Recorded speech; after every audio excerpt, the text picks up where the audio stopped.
Okay, I'm gonna call the meeting to order. As the preliminary matter, this is Dorothy Hertz, Chair of the CRC. Permit me to confirm that all members and persons anticipating the agenda are present and can hear me. Members, when I call your name, please respond in the affirmative. Sue. Present. Bert. Here. John. Here. Veronica. Here. Dorothy here. Staff, when I call your name, please respond in the affirmative. Jericho. In attendance? Tamika. Here. Anticipated speakers on the agenda, please respond on the affirmative. Brian. There you go. I'm here. Jennifer. Yes. Just say here. Can you say here? Excuse me? Can you say here? Here. Thank you. Just about your thing. Catherine. Here. Jerry. Here. Do you have anybody else there that I don't see? We have Elizabeth Hunt O'Brien. And then Catherine. Yep, I did that. Okay. And I called her Sherry, so I hope everybody. Good morning. This is an open meeting of the CRC as we conducting hybrid. Pursuant to Chapter 2, the Acts of 2023, ensuring public access does not ensure public participation unless such participation is required by law. This meeting will feature public comment. For this meeting of the CRC is conveyed by hybrid as posted on the town's website, identifying how the public may join. Please note this meeting is being recorded and that all attendees are participating by video conference. Accordingly, please be aware that other folks may be able to see you and take care not to screen share your computer. Anything you broadcast may be captured by the recording. All supporting materials that have been provided members of this body are available on the town's website unless otherwise noted. The public is encouraged to follow along using the posted agenda unless I note otherwise. We are turning to the first item on the agenda. Before I do so, permit me to cover some ground rules for effective and clear conduct of our business and to ensure accurate meeting minutes. I will introduce each speaker on the agenda. After they conclude their remarks, I will go down the line of members, inviting each by name to provide any comment, question, or motion. Please hold until your name is called further. Please remember to mute your phone or computer when you're not speaking. Please remember to speak clearly and in a way that helps generate accurate minutes. For any response, please wait until the chair yields the floor to you and state your name before speaking. If members wish to engage in conversation with other members, please do so through the chair, taking care to identify yourself. After members have spoken, okay, we won't do that because we're going to actually ask you guys questions, so we're going to choose that. Okay. Finally, there will be no votes today anyway, but it does say finally each vote taken in this meeting will be conducted by roll call vote. Okay, can I please get a approval? So I've established that we have a quorum, and if I can get an approval of the agenda. So moved. Second. Okay, Bert. Aye. Veronica? Aye. Sue? Aye. John? Aye. Dorothy? Aye. And did somebody take over for, no, somebody joined in with Sherry. No, Elizabeth Hunt O'Brien has just joined in with us. Okay. So I don't think we have any, we didn't get any minutes, so we don't have any minutes. We don't have any minutes as of right now. I'm hoping to make sure we have them by the next meeting. I'm getting up to code. Okay, fabulous. No Okay, so we're just gonna skip over that if everybody's okay, because we do not have any minutes to approve. And we're gonna go ahead with the presentation and questions. This is the first time that we've done this.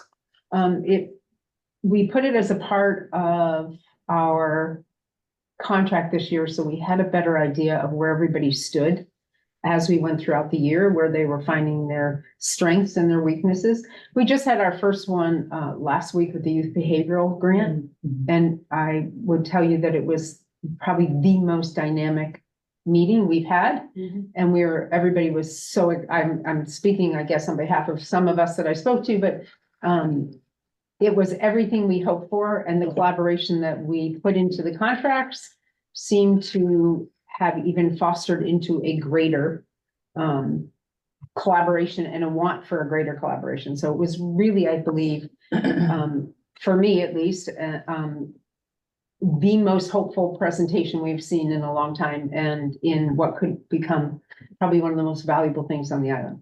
So this is part of why we wanted to see this is more collaboration and more between all the organizations on the island that are funded by the town. And then our way of finding input on how we might find ways to redirect things as we go through the process. So what happened on our last one, and I think we're going to do the same format that we did, was we had everybody speak. And then we asked questions, because what we found out was when they spoke, so many of them didn't know the other person was doing something, or some did. And they're like, oh, I could do that. I'm going to reach out to you, so I think that it opens up a line of communication with some of the vendors here. So I'm gonna, since you two are sitting here, I'm gonna start with the Memory Cafe, and then we'll go down, okay? Okay, great. Okay, fabulous. We have a presentation, yes. Okay. And has everybody told Jericho that they can see this presentation that's here? Let me just make sure I can move through it. Okay, perfect.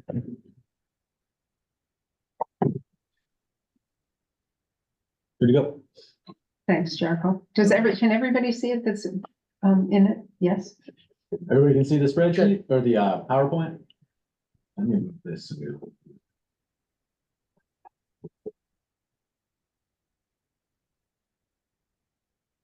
Fabulous.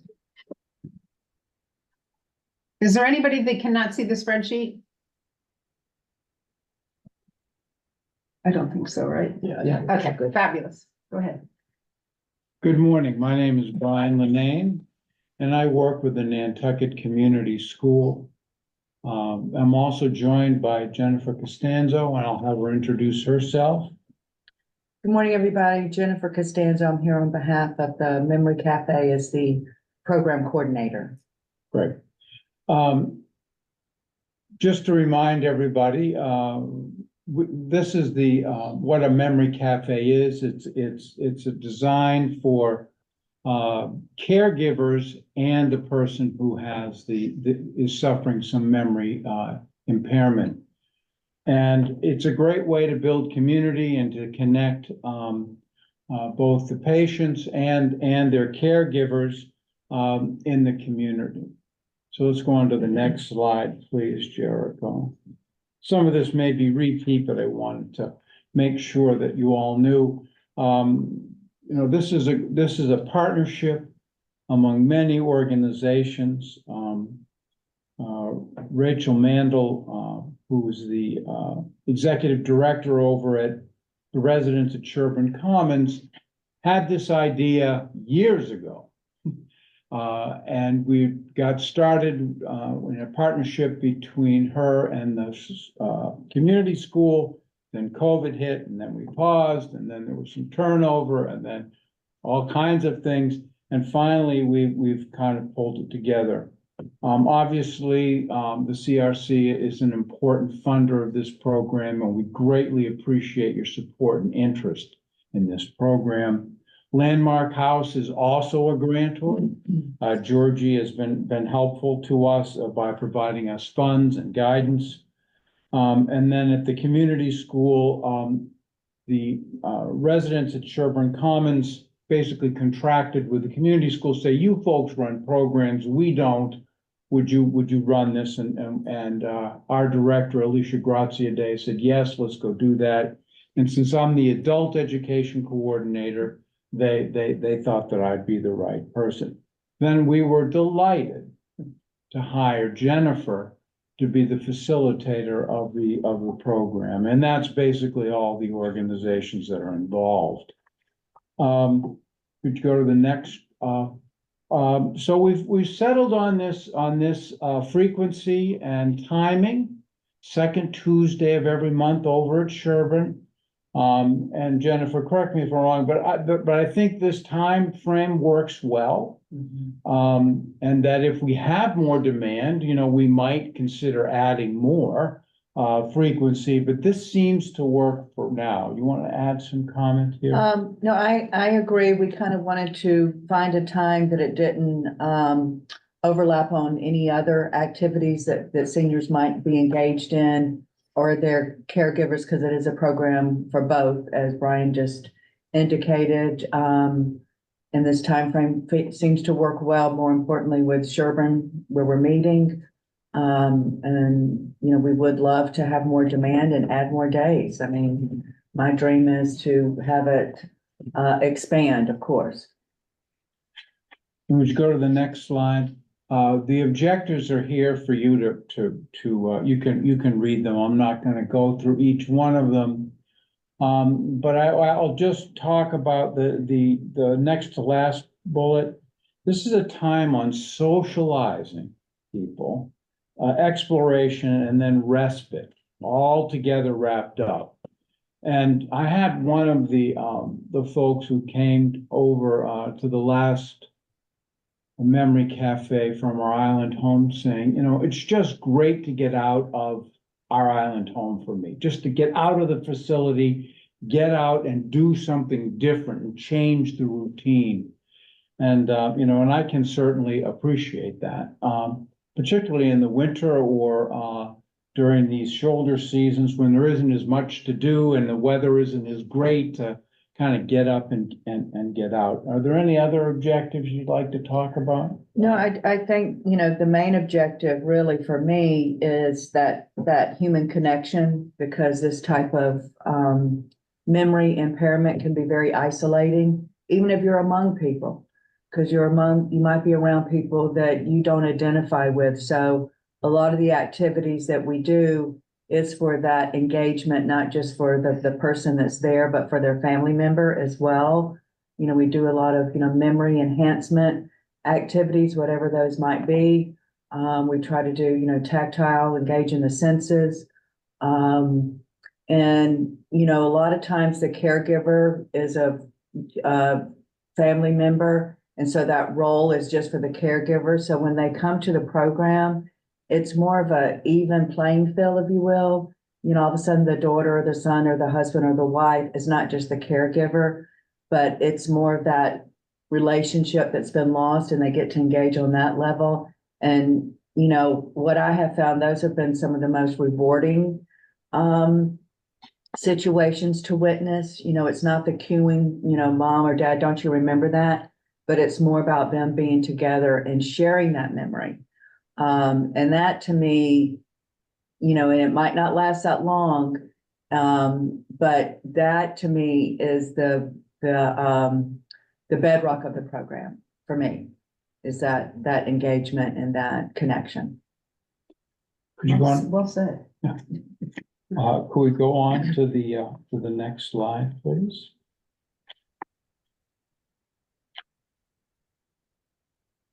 So we've held every month except for February, where there was that storm. Yes, and we decided that it was canceled due to that, and so we have plans to continue on a monthly basis. And we haven't, you know, during our last meeting with the CRC, you asked us, you can do more marketing, and you gave us lots of great suggestions, and we followed up on those. And so if you'll go to the next slide, you may have seen our Memory Cafe flyer out there. Jennifer designed it with a nice artwork in this blue color. We thought that was the right way to go. And, you know, we keep publishing this in many different channels, and we'll talk about that. If you go on to the next slide, please.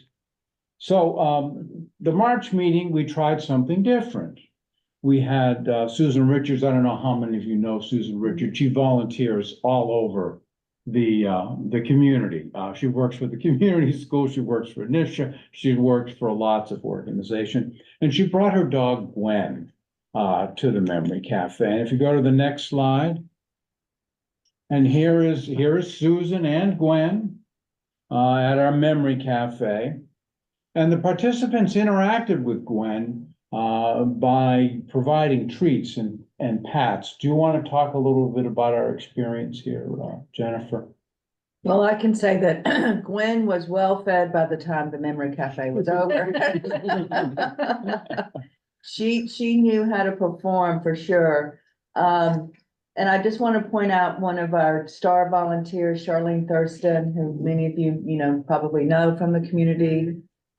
She has been on board from the very beginning, along with Allison Forson. I know we probably might get with our volunteers, but they add such a great dynamic, to the program. And again, pet therapy, it adds delight and joy, something we all need a little injection of in March. And I mean, look at Gwen. I mean, how can you resist that face? And so, part of, having like a pet, that becomes a springboard to other conversations. What kind of pets did you have growing up? Did you like pets? Were you, a cat lover, farm? And you just kind of ride with it. You just don't know where the conversation might go. But it's always, I think every participant leaves there feeling more invigorated. And they have shared memories. We've learned that one of our participants, comes from the hometown where Charlene, they've been able to, oh gosh, used to go there and get cannolis. And then you just, did you go to so-and-so's yard and they know someone? So it's just been a real enhancement. And that's what we're trying to do, is enhance people's lives from a program like this. I know it's the highlight of my month when I get to go and facilitate. It's just a real pleasure. We all visit with each other, is the way we put it. That's great. So let's go to the next slide, please. As we mentioned, attendance has been a challenge.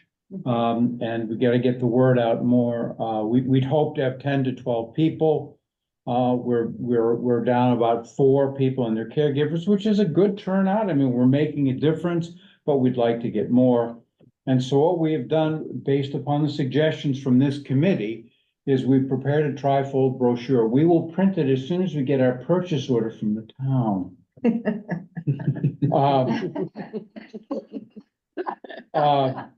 I'm sorry, that was cute. We met with the Interfaith Council and we got good advice from there, and they were obviously supportive and agreed to distribute our digital flyer to their congregations. We also met with the Rotary Club and had a good meeting with them, and they also had additional suggestions. And then I'm just gonna go to the next slide because I don't want to take up too much more time. These are kind of our distribution channels. We want to put the brochure at lots of different places, and we'll go back quarterly to refresh the volume.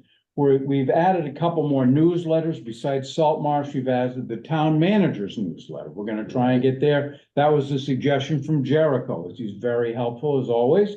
And then also that we're going to get on the Cultural Council calendar as well. So we're already in these other places, but we're also going to be in the church newsletters. And then finally, one more slide, please. We continue to market during social media, Facebook, Daybreak, all of the others. We're hopeful that will improve our attendance. How many do you have attending? Well, if you include their caregivers, which, it is a program designed, I would say we are, 6 to 8, sometimes, 8 to 10. But the steady number has been, 4 participants with like 3 caregivers. So there's definitely room for growth. That much we know. I think once we have the trifold, and I can go in and with Brian, going to, the nurses, the doctors, because they, I think, have the first line of knowing, and just spreading the word, more in that regard. And letting people know that we're willing to work with them in regards to what works for their loved one or their schedule too. Okay, great. What do you need? We're going to go ahead to the other presentations, then questions afterwards. Nicely presented, guys. Sherry, I'm going to go right to you next. Good morning, everyone. You know, Meals on Wheels is such a steady, long-term program. Basically what I feel like the best I can give you are, numbers as to how many we serve in the community. Which we average 40 to 50 people a month is the amount of meals that we serve. In February, we served 19,021 meals. 19,000, yeah. And the current cost for, Sure, could you say that again? Could you say that again? we served 19021 in cost, 19021.12 is the total number for cost just for the food. For the month of February? That's correct, which is a short month. Wow. Okay, sorry, go on. No. So that's 823 meals for the month of February for Meals on Wheels, plus 20 frozen meals. So those 20 frozen meals are priced at a different price point because they are a federal frozen. So Kitty's only provides the milk, the dessert, and the bread and butter. So that's at a lesser cost than the actual meal cost. We have reopened the congregate site, which was closed for quite some time due to staffing, due to COVID, due to transportation issues. You name it, we had it, but we are open. We're serving between 20 and 25 people a day at the congregate site. The Meals on Wheels program really is based on volunteers delivering the food, which currently we have probably 20 regular volunteers with 15 fill-in volunteers. We run 5 routes a day. We're currently considering adding a 6th route because some of the routes are between 10 and 15 people, which isn't a great number considering what you might see on the other side of the world. But a lot of our drivers are really good about stopping and visiting and providing that social aspect. And so if you have more people to deliver to, you're less likely to spend as much time. I haven't made a final decision on that. It's just something I'm considering at this point as the numbers continue to grow. One of the recent changes we were just made aware of last week is that because of food insecurity, as well as the increased cost of food, we no longer have to determine someone to be homebound to receive meals. So that is going to open the door to more people. As I said, I was only made aware of the change last week in a supervisor's meeting. So we'll see where that brings us. We are, as you know, small staff. Myself, I have 1 full-time nutrition person and 1 half-time nutrition backup. So, as numbers grow, sometimes it's difficult to maintain everything with just 2.5 of us. But I think we do a fairly decent job keeping up. We're getting ready to do some major advertising for volunteers. I'm hoping to find volunteers who might be willing to come in and learn how to pack Meals on Wheels routes and or serve at the congregate site, rather than having to rely on my 1 full-time person who, if they take a vacation, puts me or the part-time person. And recently we had an issue where everybody was out sick but me. At my age, I'm finding I really can't do all that physical stuff anymore. I did it, but I don't want to have to repeat it. So I'm going to start doing some advertising with Daybreak. I have found them to be very receptive to the senior set and very willing to work with us on getting information out there. So I'm hoping to put those together in the next couple of weeks. We currently only have 5 volunteers that help us at Congregate. So I'd like to even see that number increase if we were able to. Pretty much that's it. That would be my update. Okay. Thanks, Sherry. I can't get over the cost of food for 1 month. Yeah, well, and keep in mind, that's February, which is a short month. Yeah, it's unbelievable. We pay $16.64 a meal to kiddies.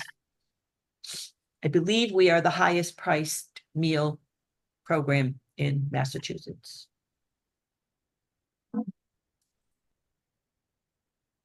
But Do you have a quorum without me? yes, we do, Linda. Okay, I'm leaving. Bye, Linda. I can't do 5 meetings in a row, and I've got a deadline of 18 applications today at noon. Okay, bye. Thank Bye, you. Linda. Bye. I'm sorry, I didn't even see when Linda came in. 10:25. Oh, she just came in a minute She ago. just came in. When did Bert come in? Bert's been. here the whole time. Bert's been here at the beginning. Oh. I did not see her come in, I'm sorry.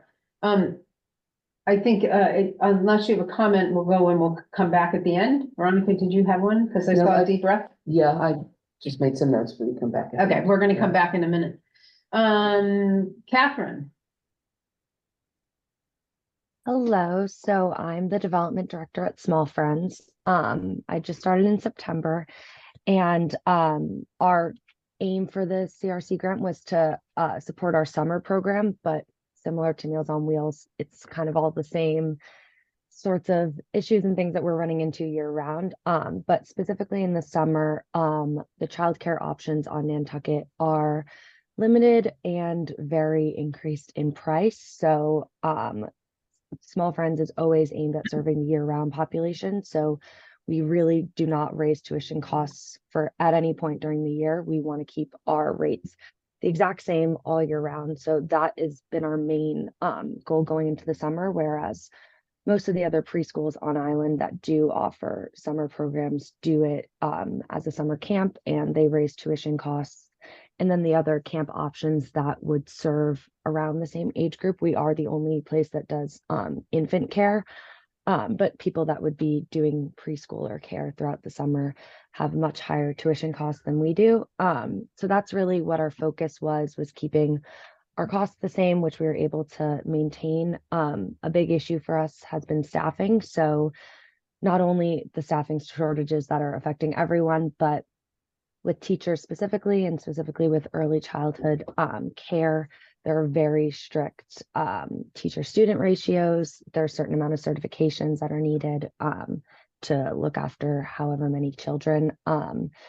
So we really wanted to make sure that we're retaining our current staff and going on to hire additional staff. And we've been successful in doing both. Right now, we're looking to training some of our current employees to be fully certified teachers. So we have a teacher that will be fully certified. Her 9 months experience will be on April 7th. So she's been with us for almost a full year now, and she will be fully certified. And we have 2 other teachers in training now. So that's been going very well. And, you know, when we reopened after COVID, new rules, legislature passed by the Department of Early Education and Care kind of changed the student teacher ratios. So that was kind of a big issue for us when we reopened. Even though we are allowed to enroll 69 children, we were only able to enroll 21 when we first reopened after COVID.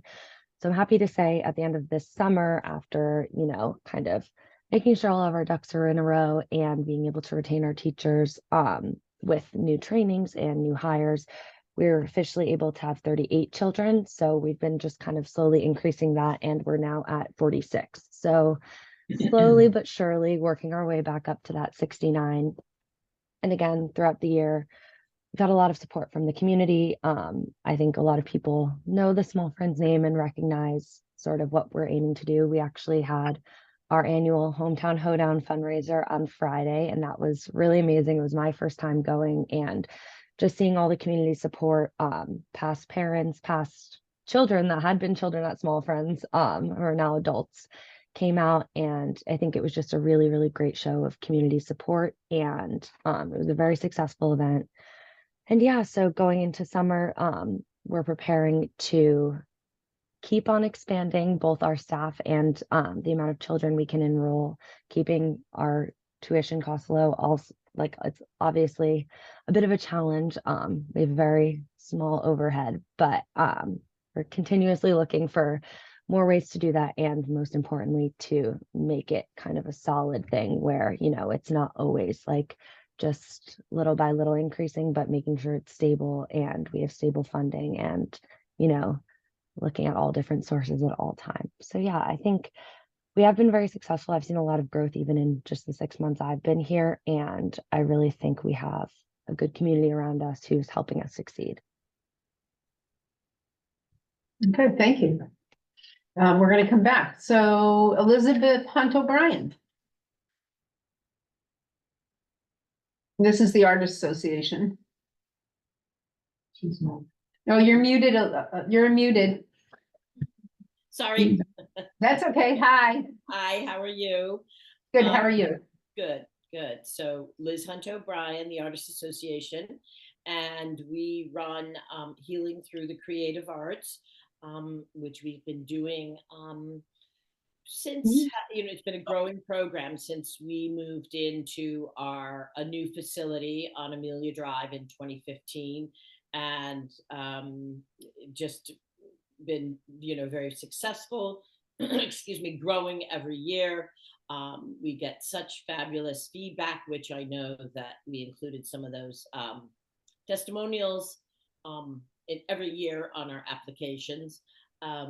And so right now it is a year-round program. We continue to, because we do have year-round classes, and each semester or quarter, we are always able to, thanks to the town, able to offer students discounted and or mostly free classes. And the point of this is to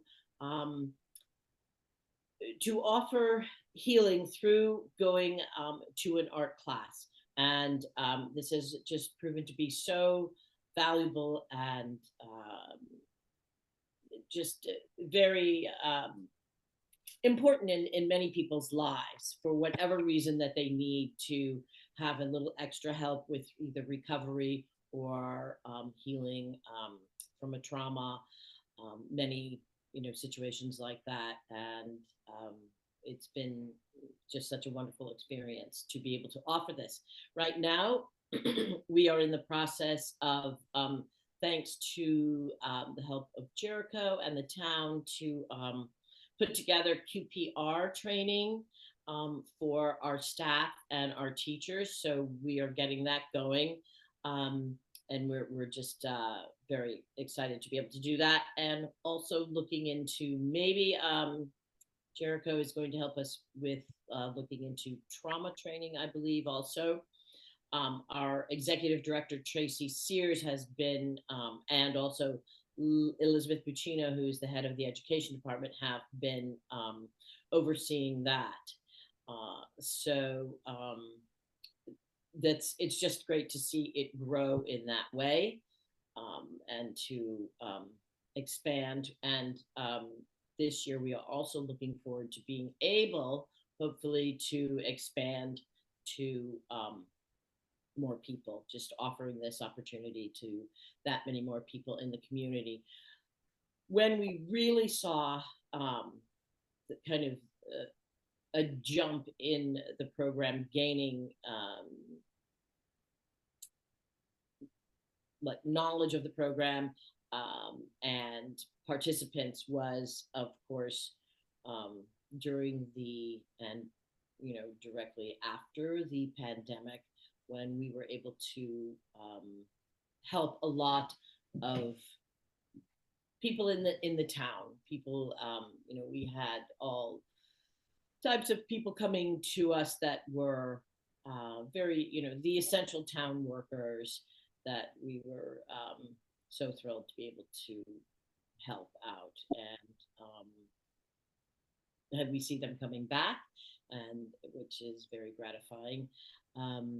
So this is a program that has been successful. We just love it. It was originally started or encouraged by one of our presidents of our board, and we just hope to be able to expand it to, well, we're hoping to grow by doubling it because we have that many people on waiting lists every year. So that's our goal, is to be able to accommodate everybody who is waiting to be, to receive this a free class, and or it's mostly free classes. We do go to discounts if we are feeling, that we'd like to spread it out a little bit more. And then with the training, which will be bring us back to sort of the beginning of the program, when we had thought at one point that we would be able to hire an actual certified art therapist. And then we realized that that was not something that we could delve into, especially when we have the community like Nantucket that does have a lot of services like that to offer. So we're very excited about the question, persuade, and referral aspect of this that we will learn how to do. So we're just continuing on. It's a year-round program, and we're excited for the next year. Okay, fabulous. I'm gonna ask the same two questions I asked at the beginning and the last one, and then go around to everybody. And the first one is, did you hear anything today that you didn't know was going on in the community? Ryan? I just didn't know the details of Sherry's program.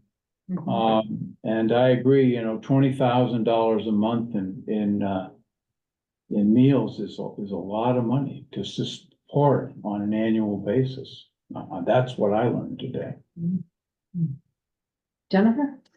I was aware of many of these programs, but I didn't realize, like with Small Friends, because in my other roles, I know that that's a real need, for adequate childcare at a cost-effective way. So I'm glad. I didn't realize that they had to decrease their numbers, and they're increasing.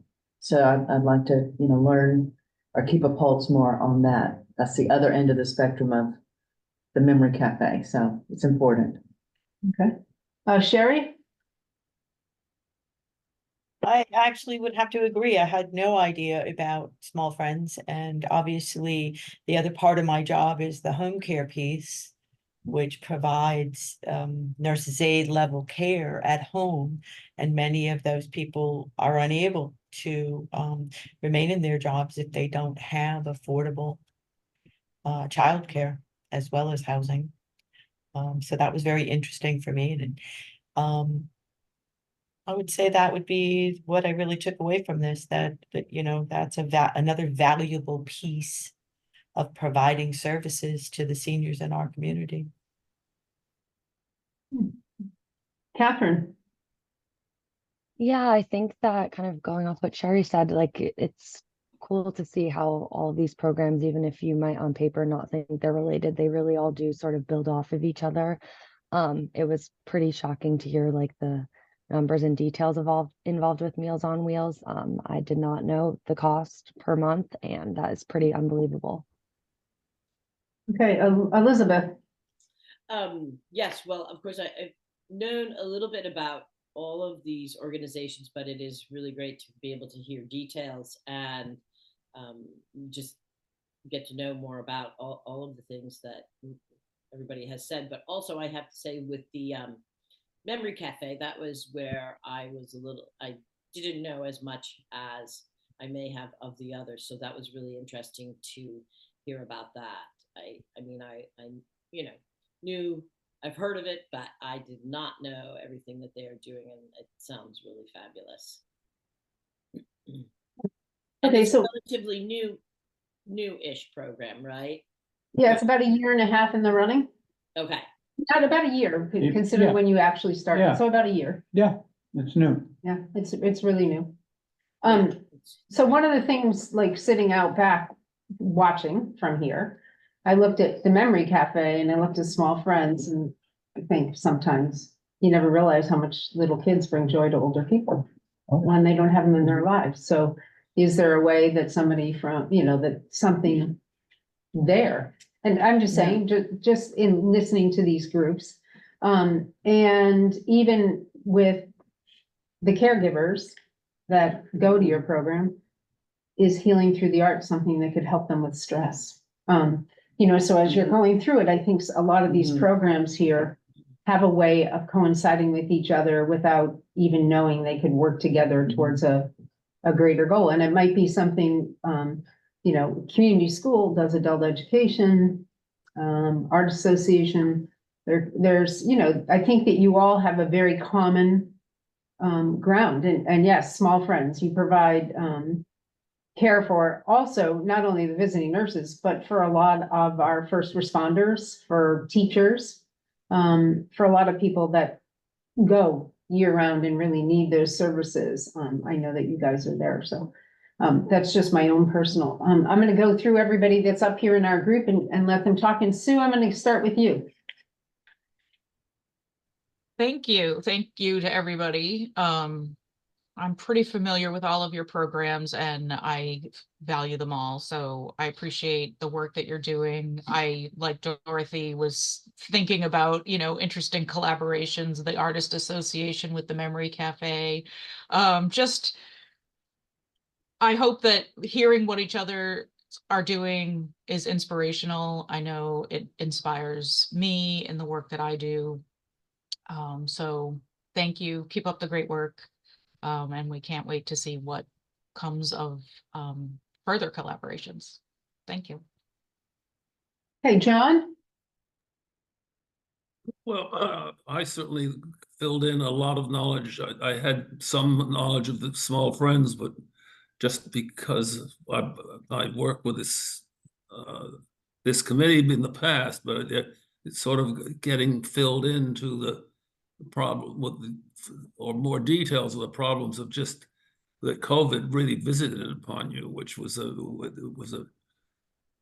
both in reducing the people you could do and just being able to even survive the strictures that were placed on that. The other thing I kind of was not as shocked about Sherry Hunt's programs, maybe because over the years she's one of the people I visited, so I'm more familiar with that is just in detail than I am with some of the others. I am really interested in how the artists program works in therapy.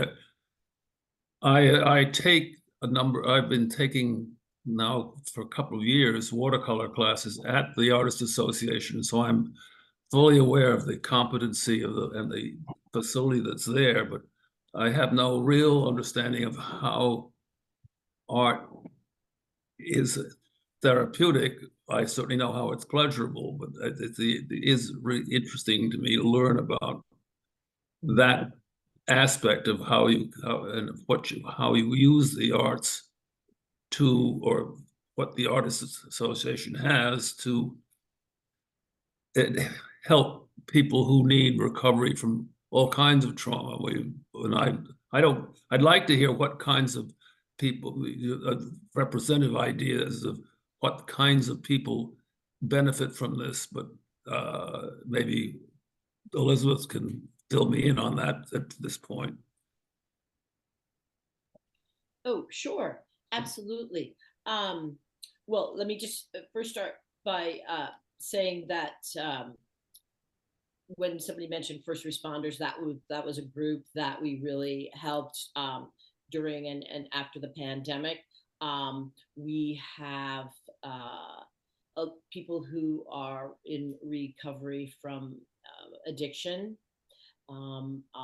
We had a young woman who was participated, and was very open about in her testimonial about that she had suffered a loss through death and come out of an abusive relationship, became sober. I mean, it was, you know, and that coming to the Artists Association was a place for her to be away from everything that was had been troubling her, and a way to focus on something that was purposeful, creative, that brought healing to her through that process. And we have a lot of testimonials to similar to that effect. So I'd say people who are serving the community in a very busy and probably overworked way come for healing, and we are able to give them this respite. People like the young woman who I just mentioned, and then even children who are here. They may have come from another country. They might not have the language, but in art, as one student told us, it doesn't matter. The language, it doesn't matter. And even in our young, we have a program that's called Family Art, and that's when parents come with the children, and we do get immigrants coming in there who just feel so comfortable because the language barrier is broken down a bit. They see people like them doing similar things. Like one father came in and he was so happy to see other fathers there. So it's been amazing to see and to actually,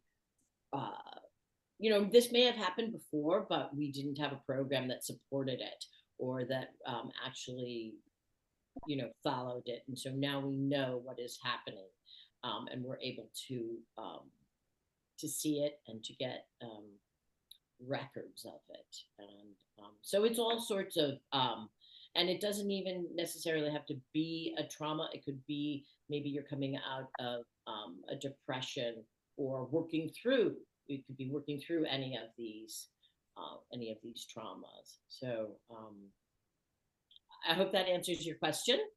I only have one other, because this is really curious to me. Do you find that more of the people who take these are taking classes like pottery, things where you're using your hands, or people who are actually doing painting, or who are doing, I mean, is there a breakdown as to what is most wished for? That is a good question. I think it covers all media. I know I have seen, like the young woman I was talking about, that she was involved in ceramics. But I know that there are students in painting also. But that leads me to a good point. We should, I can see if I can get those numbers as to who goes, where they like, what classes seem to be the most therapeutic or are attracting the most students in that way. But I can find that out. That's a good question. I think it's just generally interesting. I don't think it affects necessarily the general program, but it is to me kind of interesting as to what people find therapeutic. Right. What they're most attracted to is in terms of. I'm done. Okay, fabulous. Bert. You're not muted. I mean, you are muted. On the Artists Association, do you charge these people anything for the sessions? No, we are able to offer free classes. Sometimes there might be a materials fee, which, because especially in ceramics, that gets very expensive. But no, our intention is to offer free classes for these students. And also in the ceramic area, years ago, they had that ceramic shop in the basement of the Sanford Boat Building. And I remember my kids went there to have birthday parties, and everyone made a ceramic item, and that was a great thing. It's too bad that nobody, even maybe you folks, can have some sort of a program like that where someone could rent your facility and have someone there to facilitate. Well, we do birthday parties, and we don't, I know what you're talking about. It's like the ceramics and then you paint them. And that could be arranged. Just, I mean, because we do birthday parties and we have our ceramics department, which is in our basement also. But we have 2 kilns. We've got wheel throwing and hand building, and you know, it is a popular place. And we Yeah, have the all old- the ages, old we have one was all very- ages, but we could certainly, I'm sorry to interrupt, we could certainly put together a birthday party for children with ceramics. That would be great. I think that would be a great fundraiser for you. Yes, yes. Thank you. Okay, Veronica. Oh, this has been fabulous. And I'll start with Memory Cafe. When we met last month or 2 months ago, and we talked about outreach, and don't be discouraged with small numbers because, it needs to grow and it'll grow with more and more and more.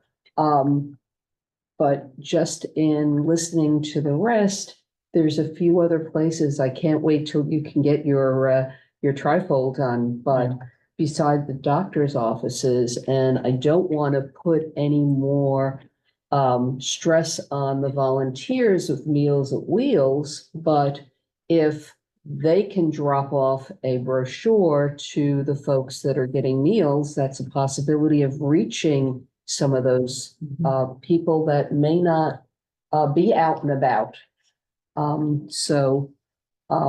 Just fabulous. So thank you. Meals on Wheels, a couple of comments. 1664 a meal. I'm sitting here saying that's a fabulous price, that you're getting from Kitties, and thank you, Kitties, for doing that. But I do know that we deal with a different level of economy here on the island than the rest of Massachusetts. So, but I'm astounded with the amount that it cost when you look at the total number for the month. And that I just put a big question mark of that it's no longer going to be just for homebound. How are you going to handle potentially the influx of more? So more volunteers, but more funds, more everything. So my brain is starting to tick away on that one. So Sherry, more than best of luck, lots of infusion of energy and collaboration maybe with the entire community. So thank you. Small Friends, it's nice to see the numbers continue to grow, and it's also interesting that you've got a career path set up for your employees, and that's extremely important in any job. So I'm excited to see that you've got some of your staff that will be certified coming down the line. So thank you for that.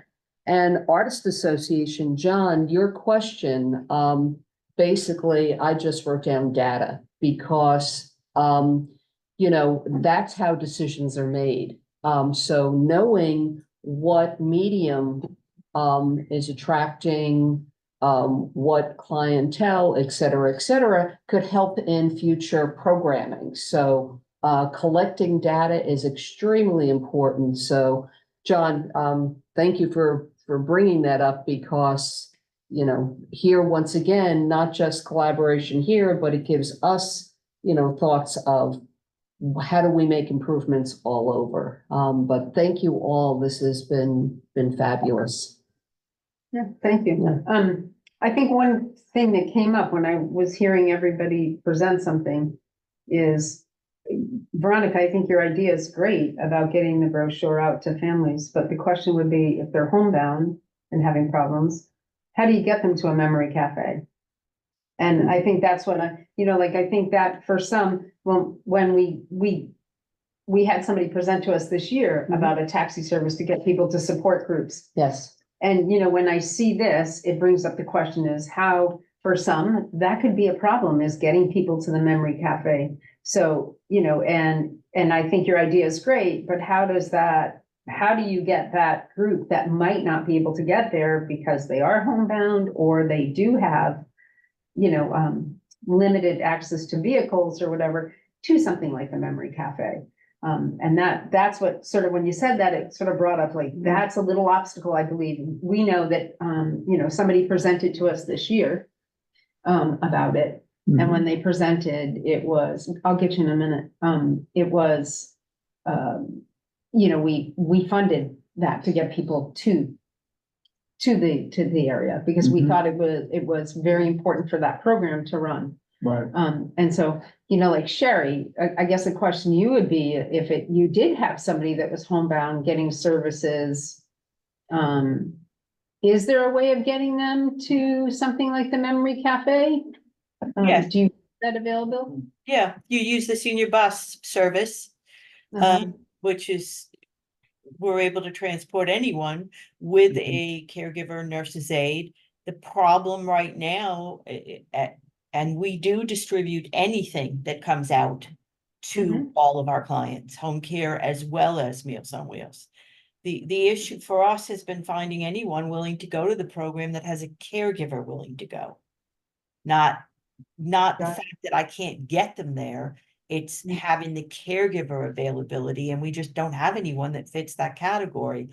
A lot of the people we work with have, family members, but they're working. So they're not available to go somewhere at 10 o'clock in the morning to a program which could benefit them. I just haven't found anyone that fits the criteria that I'm working with. Now, I work with another 30 people in a home care programs. So we do anywhere from 2 or 3 hours a week of assisting an elder to stay at home up to 24 hours a day. But most of those folks, I don't have a caregiver to go with them. I've considered some that I could send with a nurse's aide, but then I have to pay the fees for the nurse's aide to accompany those people, which means the housekeeping's not getting done, the shopping's not getting done, because I do have caps on what I'm allowed to spend. Okay, And what thank you. Wait 1 second. Just thank you, Sherry. I just wanted to, get an answer that could be recorded. Sure. Thank you very much. No problem. What I'd like to say to that, Sherry, and I mentioned this earlier, that we're trying to see how we can be more flexible with this model so we can accommodate more people. And so, let's talk offline of some of the people that you think could benefit, and we could see if the program would be able to accommodate. Because, we'd like for people to participate and kind of eliminate those barriers. And if I could be at all helpful connecting you guys with the transportation department and the Our Island Ride program, please let me know. Of course. Yes, thanks, Jericho. Okay, well, that's good. I'd like to, okay, anything else? Any other comments from anybody? Thank you, guys. Thank everybody. We appreciate the time you've come in today. We appreciate the programs you're doing and where you're headed and what you've already done.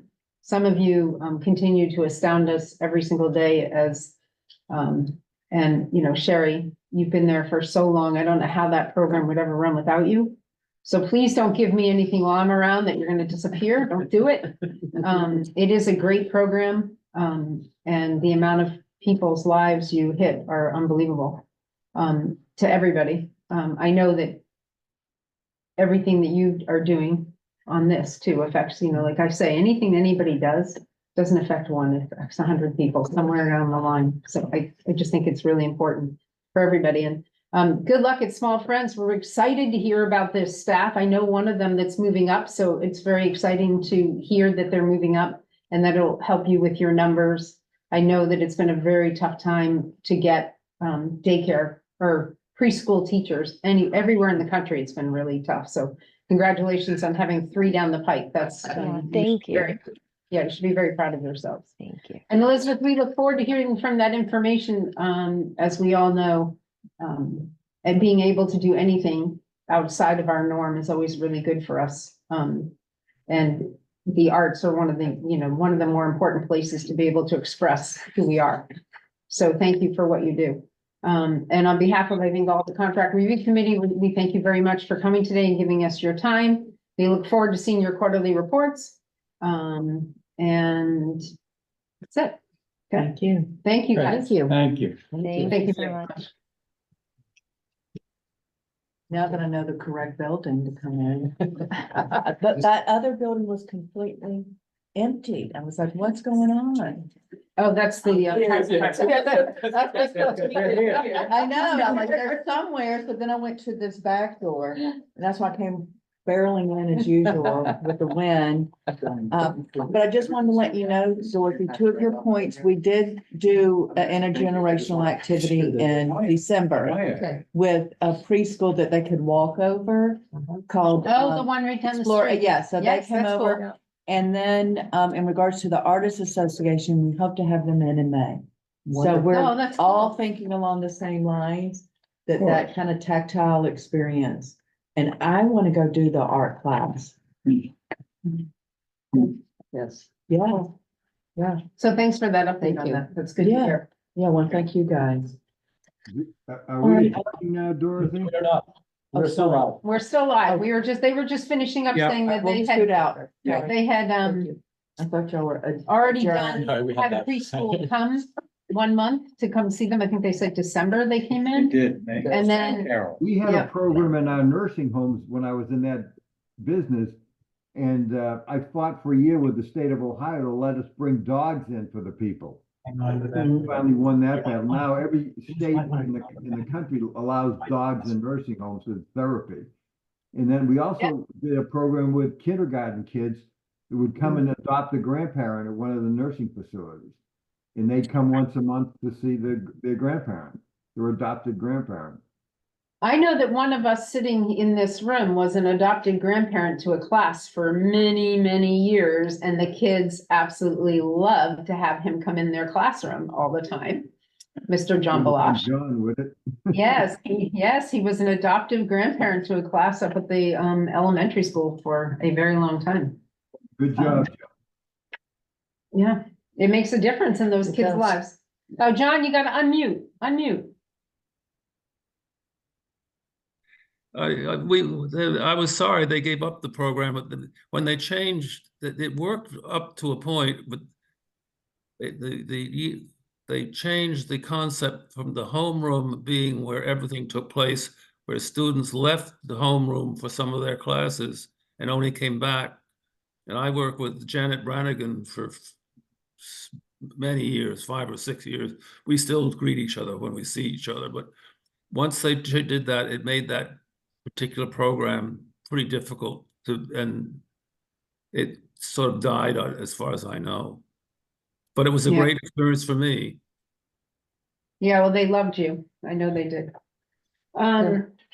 Anyway, I don't think we have any other business that's come up, so if we could get a motion to Second, okay. Bert, Aye. Veronica, aye. Sue? Sue, you have to unmute. Sorry, I. Okay, were lip John? Aye. Dorothy, aye. Okay, thank you guys very much. It was a great meeting.